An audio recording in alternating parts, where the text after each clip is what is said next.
Have you ever wondered how someone actually falls asleep inside a freezing truck parked off a dark highway when the temperature outside has dropped far below zero? That is the reality for long-haul drivers every single winter, and for the small number of women who do this job, the nightly routine becomes a quiet craft of skill and gear.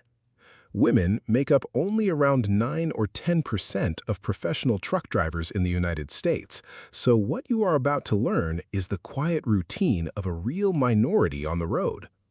The number of women behind the wheel of big rigs grew a great deal over the past decade, even though it dipped again recently, so this is a working world that keeps shifting.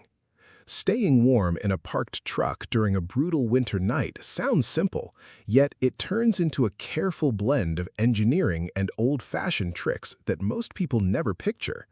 The impressive part is that the smartest drivers manage to sleep comfortably in single-digit cold while burning almost no fuel and barely making a sound at all. It is a survival skill hidden in plain sight, repeated every winter night in rest areas and truck stops scattered across the coldest corners of the country.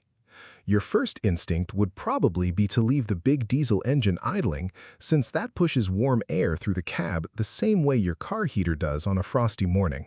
The trouble is that a heavy truck engine burns roughly 1 gallon of diesel for every hour it sits there idling, which adds up frighteningly fast over a 10-hour rest break. On top of the fuel cost, plenty of states and cities now enforce strict anti-idling rules, and a driver who breaks them can face fines starting around $500 in some places. Idling is also brutal on the engine, and one industry group estimates that a single hour of idling each day causes about as much wear as driving 64,000 extra miles a year. Across the whole country, all of that rest period idling is estimated to burn close to 1 billion gallons of fuel a year at a cost somewhere near $3 billion. Think about it in plain terms, because a driver who idles 10 hours a night could burn through 10 gallons of fuel just to sleep through one cold night. So, how does she actually stay warm through the night without all of that wasted fuel, the engine noise, and the constant risk of an expensive ticket? The answer for most modern drivers is a small device tucked away under the bunk, and it goes by the name of a diesel-fired bunk heater.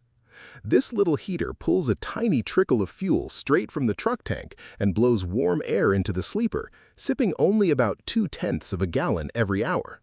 That means it can run all night long on roughly the same fuel the engine would waste in just 2 hours of idling, which is exactly why so many drivers swear by it. The idea is older than you might guess, since the company Webasto built the very first fuel-powered air heater of this type all the way back in 1935.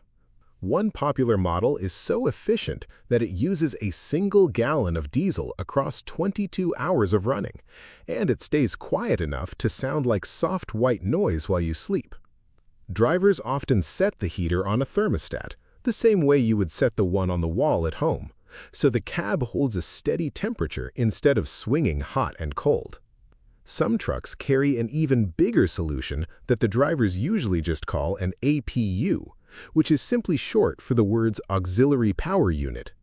An APU is basically a small second engine mounted on the frame, and it can run heat, air conditioning, and electrical power while the main engine stays completely off. It uses far less fuel than idling the whole truck, only about a pint or so each hour, and it keeps the batteries charged and the cab comfortable through the worst of the night. Many of these units also tie into the truck cooling system, so they keep the engine warm enough to start easily in the morning when the metal would otherwise be frozen solid.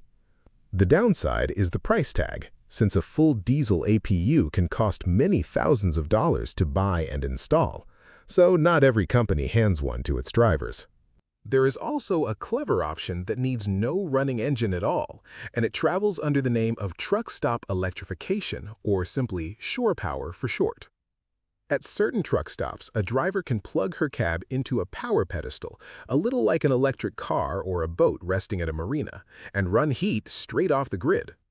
This usually runs about $1 an hour, which easily beats the rough $4 of diesel an idling engine would burn, though these plug-in spots stay fairly rare nationwide. Now, the machines only do half of the job because keeping the heat inside the cab matters just as much as making the heat in the first place. Most seasoned drivers cover their windows with reflective foam shades, the same shiny panels you might toss in a car windshield, and that one simple step traps a real amount of warmth. They also hang heavy insulated curtains between the front cab and the sleeper, which seals off the small bunk area, so the heater only needs to warm a tiny pocket of space. The bed itself gets the very same careful treatment, beginning with a thick mattress topper that blocks the cold from creeping up through the metal floor and frame below. From there, it becomes a layered system built from a thin base layer of wool, a soft fleece in the middle, and a heavy comforter or a sleeping bag rated for freezing nights on top. Plenty of drivers also keep a 12-volt heated blanket that runs off the battery on a low setting, adding a gentle warmth without draining much power over the night. Some even toss in a small heated mattress pad under the sheet, which warms the bed directly and feels wonderful when you climb in after a long, cold day of driving. Here is where the routine can look a little different for women, since safety in a dark and lonely parking lot becomes part of the same nightly math as the cold itself. Many female drivers say they prefer the quiet hum of a bunk heater over a loud idling engine, partly because staying low profile helps them avoid drawing attention while they rest. They tend to be choosy about where they park, leaning toward well-lit truck stops close to other rigs, and they keep the doors locked and the curtains shut before settling in. Research from transportation groups has repeatedly found that women tend to drive more cautiously and collect fewer serious violations, which is one reason the industry keeps recruiting them. Advocacy groups have also pushed hard on real concerns like safe parking and harassment, which shapes how carefully many women plan out every single overnight stop. So what happens when the heater quits and the temperature keeps falling, which is honestly every driver's worst nightmare on a remote stretch of road in the middle of January?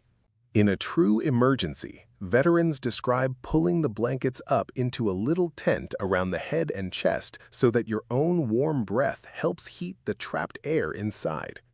They layer 2 sleeping bags together, fold heavy blankets in half to copy a zipped bag, and pile on the wool socks and a winter hat with ear flaps until the morning arrives.